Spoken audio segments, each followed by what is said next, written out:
بسم اللہ الرحمن الرحیم۔ السلام علیکم معزز خواتین و حضرات، ساجو آفیشیل ولاگ پر آپ سب کو خوش آمدید۔ یہ کہانی ہے ان لڑکوں اور لڑکیوں کے لیے جو دنیاوی محبت میں آ کر اپنے ماں باپ کو چھوڑ کر چلے جاتے ہیں۔ تو چلتے ہیں کہانی کی طرف۔ تو دوستو، یہ ان دنوں کی بات ہے جب ایک لڑکا اور ایک لڑکی یونیورسٹی میں ایک ساتھ پڑھتے تھے، جو کہ دیکھتے دیکھتے ایک لڑکے کو جس کا نام ساحل تھا، اس کو ایک اپنی کلاس میٹ سے پیار ہو گیا تھا جس کا نام نگینہ تھا۔ کچھ مہینے بیت گئے اس کو اظہار کرنے میں۔ ہوا کچھ یوں کہ دل ہی دل میں نگینہ بھی چاہنے لگی تھی ساحل کو۔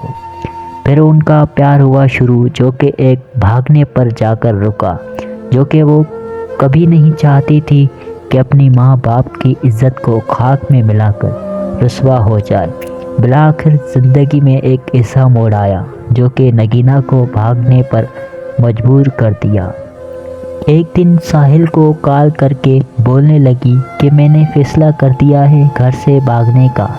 تو ساحل خوشی سے چلایا اور بولنے لگا، یہ ہوئی نا محبت گھر سے بھاگنے کا، آخرکار وقت آ گیا۔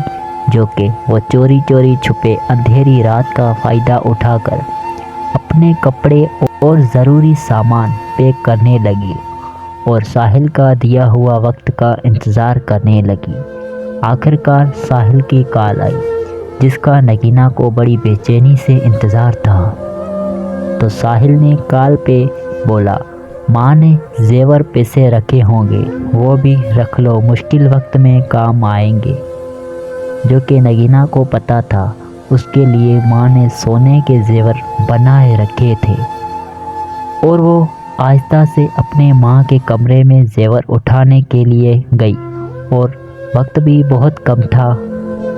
جیسے اپنی ماں کے کمرے کے گیٹ کو کھول کے اندر گئی تو ماں کو بیٹھے دیکھ لیا اور حیران رہ گئی۔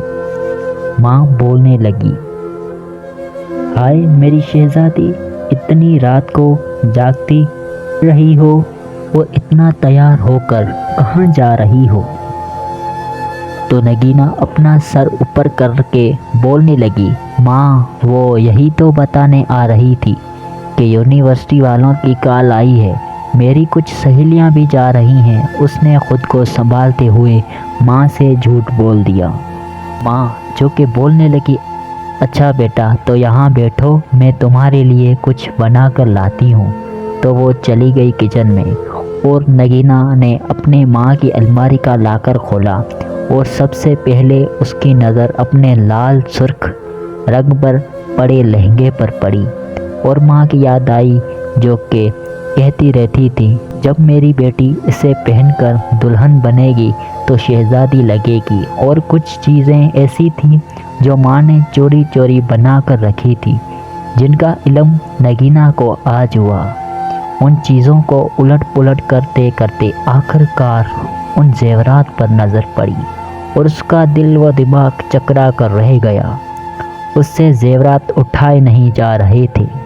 اس نے پورے کمرے میں نظریں دوڑائی تو اسے دہیج کا سارا سامان اپنے کمرے میں پڑا نظر آیا، اور وہ سوچوں میں گم ہو گئی۔ ماں کی کوکھ سے جنم لینے سے لے کر اب تک ماں باپ نے میرے لیے کیا کچھ نہیں کیا، میرے اگلے گھر کا سامان تک بنا دیا، اور میں کیا کرنے جا رہی ہوں؟ خود کو نگینہ کوسنے لگی۔ مار کر اپنے ماں باپ کو خود کو مارنے جا رہی ہوں۔ محبت کا سمندر گھر میں ہے، اور میں محبت کا دریا سیر کرنے جا رہی ہوں۔ اور اس کی آنکھیں نم ہو گئی۔ اسے اپنی حماقتوں پر خوب رونا آ رہا تھا، اور اسی دوران ماں آ گئی۔ یہ لو میری شہزادی، اپنا پسندیدہ پراٹھا کھاؤ، اتنا سفر ہے، میری شہزادی کو بھوک لگ جاتی ہوگی۔ ماں کی بات سن کر نگینہ اپنی ماں کو گلے لگ کر خوب روئی۔ ماں نے ماتھا چوم کر آنسو صاف کرتے ہوئے پوچھا، نگینہ بیٹا ادھر دیکھو، میری شہزادی کیوں رو رہی ہو؟ نگینہ نظریں چراتے ہوئے کہنے لگی، ماں مجھ سے کتنی محبت کرتی ہو، کوئی بات ہوئی بھلا، ماں سے بڑھ کر کون محبت کر سکتا ہے؟